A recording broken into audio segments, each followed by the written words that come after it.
Considering that the India-Pakistan conflict is unfolding against a complex geopolitical backdrop, including the ongoing Ukraine-Russia tensions, US-China rivalry, and the growing BRICS and Global South realignment, how might this strike reshape India's relations with the West, Israel, Russia, and the Islamic world? Do you foresee a shift where India's assertive military posture accelerates its rise as a system shaping power, or might it invite new pressures and containment attempts from global stakeholders threatened by a confident India? Look, yeah, it's a very good question. And the way we deal with this conflict the next few days is going to determine how the world now decides to look at us.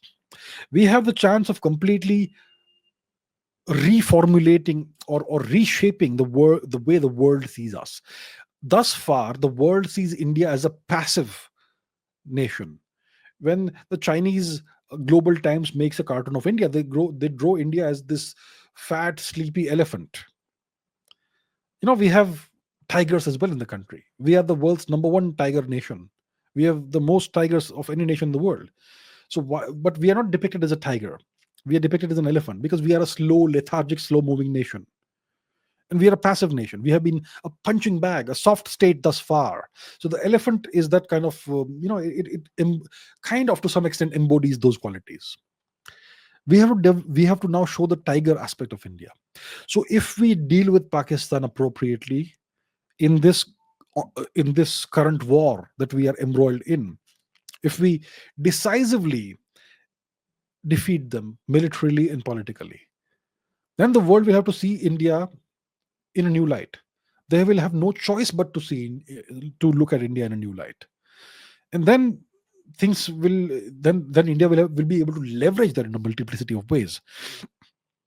So yes, what's happening? This conflict, this new war, is unfolding against a very complex geopolitical backdrop.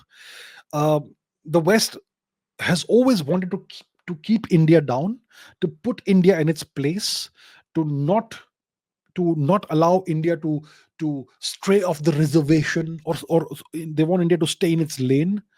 But now is the time for India to demonstrate that we are no longer that soft, weak, passive nation, and we stand up for ourselves and we mean business. This is the best possible opportunity. I think if we handle this current war properly, it's going to be a new trajectory for India. This is an inflection point. Pahalgam is a terrible atrocity the Pakistanis did on India, but it may have a silver lining. It puts India on a new trajectory. I said it's an inflection point. It's going to be something that completely reshapes the way India approaches the Pakistan issue and much more. And it is the beginning of the end for Pakistan. The countdown has begun for Pakistan. So the next few days, the next couple of weeks are going to be crucial. And if India does things right, then the world will have no option but to deal with India in a whole different way now. And India will be a completely different beast going forward. So if we don't handle it right, then the West will try to pressurize us and tell us to stop the conflict and contain it and all that. But so it's up to us as to decide how to approach this. So we need to inflict. So in short, in essence, we need to either make this the new normal, that Pakistan will be constantly hit by us as long as they don't behave, or we have to inflict a quick military defeat on Pakistan, ideally by taking some territory. One of these two things will happen in the next few days. Yeah, it's a prediction I'm making.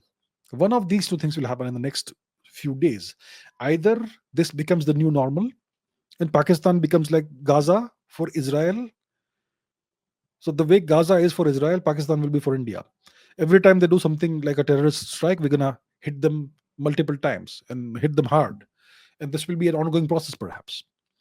Or there's a short, sharp war, a pulse pause war, and we take some territory and then we shut them down. One of these two things will happen in the next few weeks, next couple of weeks. So gear up for that, I would say.